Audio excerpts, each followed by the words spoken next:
What's going on, y'all? Machiavelli Mills TV. Y'all hit that like button and hit the subscribe button. So, Shedeur Sanders, quarterback for the Colorado Buffaloes, son of Deion Primetime Sanders. He's going through his team interviews for the NFL draft, going through team assessments, so on and so forth. And there are reports and rumors circulating that Shedeur is coming across too brash, too arrogant in his team interviews, right? And so Josina Anderson, she starts to report on these things. But while she's reporting, she's talking about how unfair it is to Shedeur Sanders and the stereotypes of the black quarterback, how all of it ties back to that. And so when I saw these reports about Shedeur being too brash, too arrogant, too coming across too matter of fact, too, whatever, my name, I went through my brain, and I'm thinking about former top picks, because Shedeur Sanders is one of the best quarterbacks in college football, was one of the best college football quarterbacks, hands down. You can't dispute that, right? But I started thinking about these other guys who play the same position. Baker Mayfield was arrogant as fuck. Excuse my language, but he was.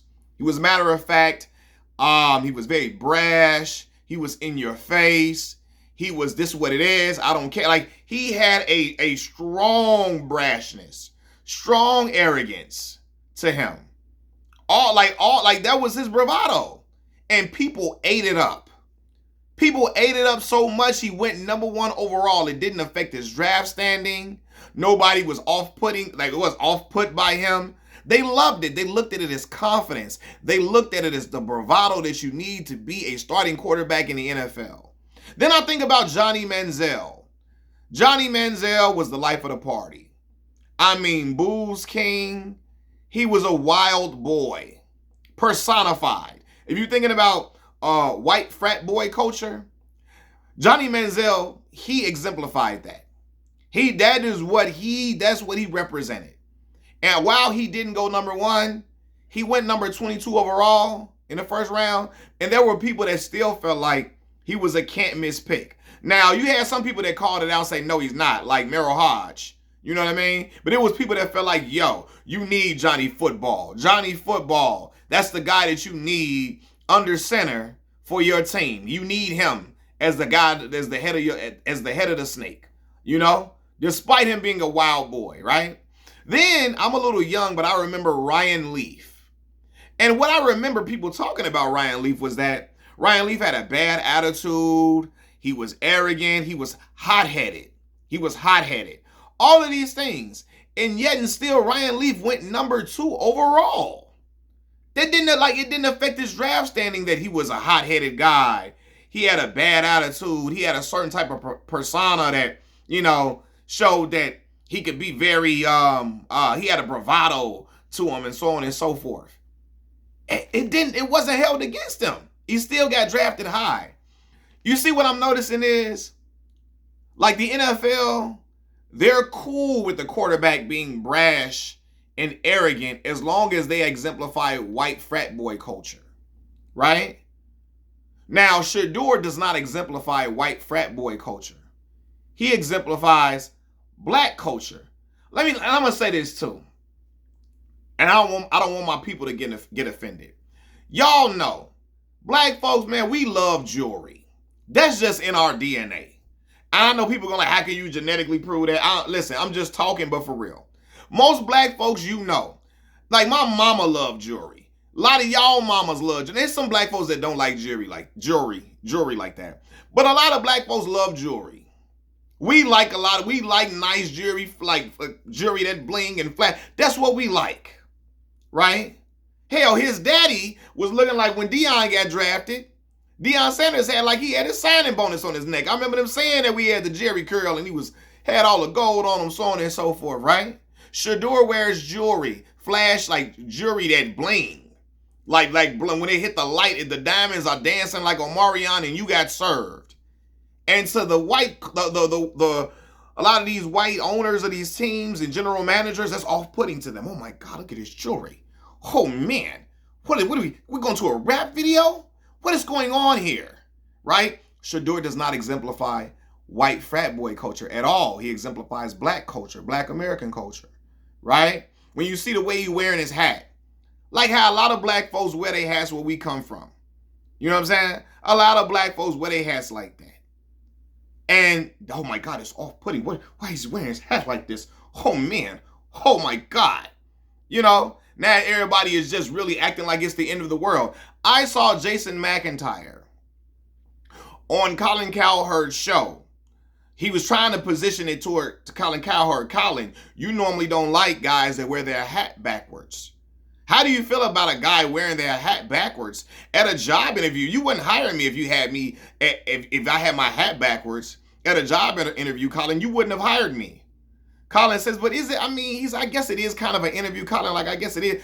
Colin, y'all got to understand, there is no comparison in attire between a corporate job and the NFL. You cannot make that comparison. It's two different type of jobs. Two different type of jobs. Yes, you got to be punctual. Yes, you got to be diligent at your job. Yes, you got to be professional in your demeanor, so on and so forth. But there are no guidelines to you having to be suit and tie, buttoned up with no jewelry on in the NFL. It's not a thing, right?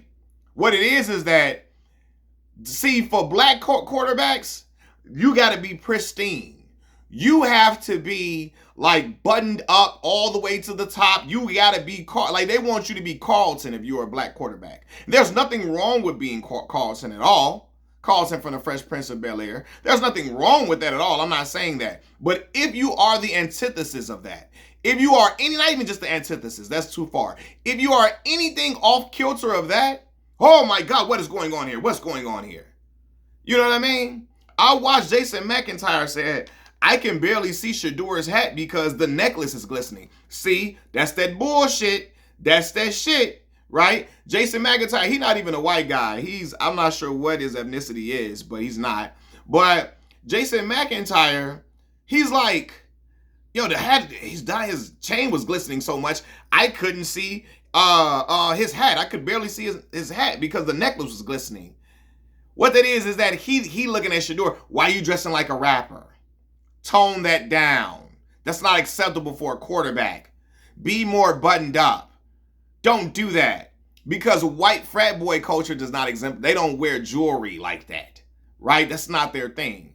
They like to see, if Shedeur was just a college athlete wearing a hoodie and he was drinking booze, as they say, all the time and being a badass. Man, I'm a badass. Yeah, I'm a badass. If he was doing all that shit, it would have been cool if he was talking like that. I'm a badass, man. Yeah. If he was Baker Mayfield, being arrogant and mean, and Johnny Manziel with the white frat boy culture, drinking booze and drinking out of kegs and shit, it'd have been cool.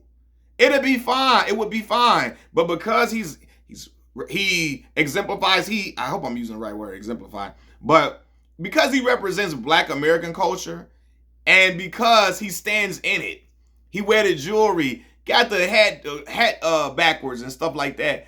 Now it's like, oh my God, what are we doing? What's going on here? This is scary. This is scary.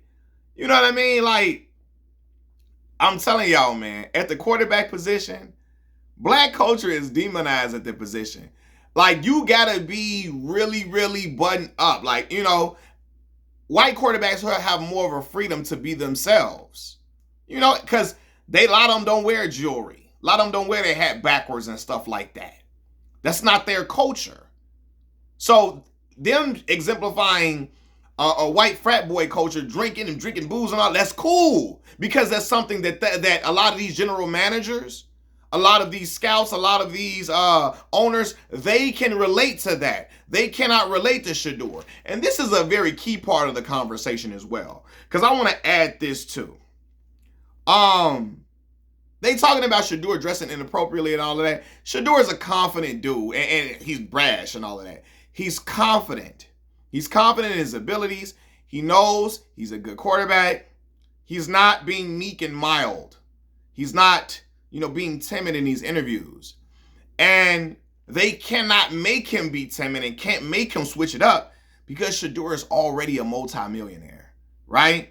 So he doesn't feel the pressure to walk a line that other black quarterbacks have that they feel, right? Other black quarterbacks a lot of them have felt the pressure to walk the line a lot because, hey man, we take this millions away from you. You will miss out on this money. We ain't gonna draft you now. You better shape up and fly right. Take the jury off your neck. We don't want no dreadlocks. Okay? No excessive tattoos. All right? No hat backwards. You be pristine now. Because that's when, now, Cam Newton, when he first got drafted by the Carolina Panthers, I believe the general manager or the owner told him to keep that look. Don't get no all tatted up and all this and all of that. And a lot of people attribute it to, well, this is the Bible Belt. You playing in Carolina, you know, it could be off-putting to certain fans and certain parts of the fan base if you get tatted all up and your image changes from the clean-cut persona. But what it is, too, man, they feel more comfortable with a black quarterback who is cleaned up, low haircut, you know, not a whole bunch of tattoos, no dreadlocks for real, not excessive jewelry, so on and so forth. And then eventually, Cam went on to be different than what they wanted him to be eventually. Now, Cam's play started to decrease once he started getting injured and stuff like that. But it started to tell off a little bit. But Cam went off script, too. They wanted him to stay because he started wearing the locks. He started getting, I hope I said locks and not dreads earlier, because locks, that's the appropriate term to use. But like, yeah, he went off of the script, what they want, you know? And eventually he did. He started wearing different type of outfits and all that stuff that people are like, oh, you're a quarterback. You're not supposed to dress like that. You're not supposed to do this and do that. See, a lot of the black quarterbacks get held to that standard because they feel like, oh, the white guys, they'll come in sweats and all that's fine. Once they see too many chains swinging, too many nice watches, oh, they get scared. Whoa, what's going on here, man? What the hell? It's looking too inward-ish. That's what they really want to say. And see, they looking at Shedeur like, look at this little N-word here. But see, Shedeur don't feel, they not going to make him buckle and do what they want him to do and act how they want him to act. Oh, I want some great popcorn. I would like some Earl Grey tea. He don't feel the pressure to do that because he already a multimillionaire through not only NIL, but through his father. You know what I'm saying? And that is intimidating to them that this black dude will not buckle. He got enough money to buck what they want to do, what they like.